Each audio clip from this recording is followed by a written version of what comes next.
انسان زړه هر قسم خیر او شر نه د علومو نه د صفاتو او د کمالاتو نه خالي وي ورو ورو چې انسان سریږي نو د انسان زړه د خپل مواد حاصلول شروع کی دو ځایونو نه د انسان زړه خپل مواد حاصلوي یو عالم شهادت ده او یو عالم ملکوت. عالم شهادت د موږ ظاهري کائنات ته لش کوم چې موږ په سترګو باندې ګورو او عالم ملکوت د الله رب العالمین د ذات او د صفات تجلیات او د فرشتو د وجود ځای ته لش. د عالم شهادت نه د انسان زړه ظاهري حواس په ذریعه سره استفاده کوي. ظاهري حواس لکه سترګې، غوږونه، خوله، پیزه او د انسان په ټول بدن کې چې څومره الله رب العالمین د ادراک او د معلومولو قوت یې شه. سترګو سره سړی یو شی وګوري تصویر زړه ته لاړ شي. غوږونو باندې سړی आवाज واوري هغه زړه ته لاړ شي. پیزه باندې سړی یو شی بوی کی هغه بوی زړه کې پروت وي. په ژبه باندې سړی یو شی وڅکي ذایقه د انسان زړه کې محفوظ وي چې مراج تاریخ ده او ګوړه خوږه.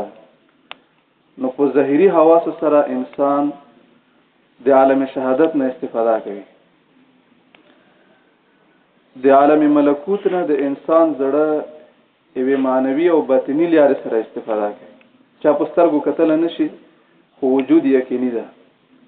مثلا یو سړی خوب کې خوب ولا ده داسې یو شای چې هغه د مخ کې نه په سترګو لیدل وي نه د هغه په عقل کې مخکینه پروت وي نه د سره چې توستاره غلي د زړه کې الله رب العالمین یو خبره واچي. نو داسې د عالم ملکوت نه د انسان زړه ته شیونه درومي چې هغه د ظاهري حواسو نه علاوه په بل لري درومي. د انسان زړه د عالم شهادت نه استفاده ولکول شي چې کله د هغه ظاهري حواس سالم وي. سترګې روغې وي، غوږونه روغ وي، پیزه روغ وي. نو د زړه ته د عالم شهادت نه مختلف مواد تلل شي. عالم ملکوت نه د انسان زړه استفاده ولکول شي چې کله د انسان زړه د ګناهونو په زنګ باندې زنګین نه وي. د شیطان وسوسو باندې تورشو نه وي. الله رب العالمین د کافر متعلق فرمایي اذا تتلى عليه آیاتنا قال اساطیر الاولین.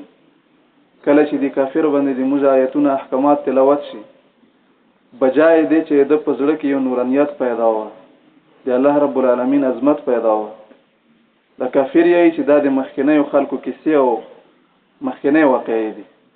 کله هرگز داسې نه ده بل ران علی قلوبهم. د خلکو پزړه باندې زنګ لګیدل. نو په ځل چې زنګ ولګېدو د الله رب العالمین د احکاماتو تجلی غنه شي قبل ولا. مؤمن متعلق الله رب العالمین فرمایي دغه آیات د چې کله مؤمن په ځل تلاوت انما المؤمنون الذين اذا ذكر الله وجلت قلوبهم واذا تليت عليهم آياته زادتهم ایمانا. مؤمنین من چې کله د الله رب العالمین ذکر وشي زړونه ورپیږي خوف زده شي. چې کله هغه باندې د الله آیاتونه تلاوت شي نو هغه ایمان زیات شي، نور او رڼا زیات شي. د الله رب العالمین تجلیاتونه نور استفاده او ګټه کوي. نو د عالم ملکوت نه استفاده کولو د لپاره د انسان زړه چې ګناهونو په زنګ زنګین نه وي. چې د کوم انسان زړه د شیطانی وسوسو ظلمتونو او تیارونو آزاد وي د ګناهونو زنګ نه خلاص وي دا سره د الله رب العالمین د ذات او د صفات تجلیاتونه استفاده کوي. زړه منور کیږي، زړه رڼا کیږي ورو پورو. خو دغه سره ابتدایي او اوله مرحله کې چې د انسان زړه د ګناهونو نه پاک شي الله رب العالمین طرف ته هغه میلان پیدا شي. دومره تکړه نه وي چې هغه د الله رب العالمین تجلیات ډیر ځان کې سنبالي. هغه دې پر ځنه شیونه داسې وي چې معاون وي انسان د الله رب العالمین تجلیات خپل زړه کې سنبال کړي. دې لپاره مختلف شیونه دي. اول نمبر شای هغه صحبت صالح ده، د نیکو خلکو صحبت. الله رب العالمین چې کله د دنیا ته خپل احکامات استوي نو پیغمبر په ذریعہ سره استوي. د خلکو اصلاح لپاره یو طرف ته د الله حکم ضروری ده، او سره د پیغمبر وجود ضروری ده. د پیغمبر وجود د هغه صحبت نه خلکو زړونو ته د الله رب العالمین تجلیات منتقل کیږي. لکه څنګه د پیغمبر نه علوم ظاهری علوم مشتاسته منتقل شوی، المنز ده، روژه ده، حج ده، زکات ده، پیغمبر نه مشته وستو په ذریعہ سره رسیدلی. داسې د پیغمبر زړه نه د الله رب العالمین تجلیات هم وسته په وسته باندې اوسه پورې منتقل کیږي، چې صحبت په ذریعہ سره خلکو ته حاصلېږي. نبی کریم صلی الله علیه وسلم د نیک صحبت مثال بیانوي چې د عطار په شان دی. لکه سړی عطار سره کینی نو اول خو به عطار دته عطر نه څه حسابي کاغه نه کوي، نو دا بخپله د هغې خوستلو شوق ولري، او که خپله هم نه وخوستو څومره وخته پورې چې دا عطار سره ناست ده هغه وخته پورې وي د ماحول مزیدار وي، دته به ښه اثرات ملویږي. نیک صحبت نه د انسان په زړه باندې الله رب العالمین تجلیات ځکه وریږي چې کله یو سړی داسې سړي سره ناست وي چې هغه زړه بینا وي، د هغه زړه سترګوار وي، چې کله هغه د الله رب العالمین په یاد کې مشغول وي، د هغه زړه عالم ملکوت نه استفاده کوي، نو د الله رب العالمین تجلی دغه ولی الله په زړه باندې پاس نه کیږي. اوس د سره خو غیر چپیر څومره خلک ناست دي، نو دغه تجلی چې څومره زیات وي هغه نور خلکو په زړونو باندې لګیږي. بیا چې کوم زړه صالح وي تندرست وي، ځکه چې کوم زړه تندرست نه وي هغه باندې که پاسه نه دی الله رب العالمین تجلی وریږي هغه قبلول نشي. لکه څنګه د کافر زړه ده، زنګلودا زړه ده، چې زړه د ګناهونو نه پاک وي او هغه اهل الله سره کینی، نو دغه ولی الله په زړه چې څومره تجلیات کیږي هغه دغه زړه باندې سری کې د بل کاست وردرونی، نو ورور چې کله هغه په زړه باندې سری کې لاګي اخر کار دغه سړی زړه د الله رب العالمین تجلیات سره عادت شي. دا سره د الله رب العالمین د ذات او د صفاتو تجلیاتو نه استفاده کوي. نو د صالح زړه، د سالم زړه، د تندرست زړه د الله رب العالمین ذات او صفات تجلیاتو حاصلولو لپاره اول بهترین شی صحبت صالح، نیک صحبت. نیک صحبت دې سره الله رب العالمین د انسان ډېر زر ترقی کوي. شیخ سعدی رحمه الله فرمای یک زمانہ صحبت با اولیاء بهتر است سال طاعت بیریا. ولی الله سره پرهیزګار سړي سره یو ساعت یو غنټه کې نستل د سړي د سل کالو بغیر ریانه اخلاص سره عبادت نه زیات اثرات دي.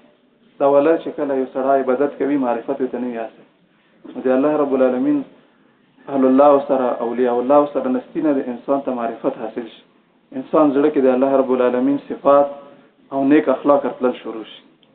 نو یو شای هغه صحبت صالح د دین علاوه نور ډیر شیونه دي چې هغه په ذریعہ سره سره د الله رب العالمین د ذات او د صفاتو تجلی خپل ځړ کې سمبلول شي.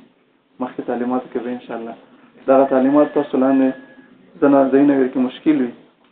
امام غزالی رحمه الله فرمای چې هر سړي باندې د شیطان د فریب او د دوکې ور کولو لیار او علم حاصلول فرض عین ده، چې هر چاته دا خبره معلومه وي چې شیطان باندې کوم زنه حمله کوي، او هر چاته د خپل زړه د اصلاح کولو لیار او علم حاصلول دا فرض.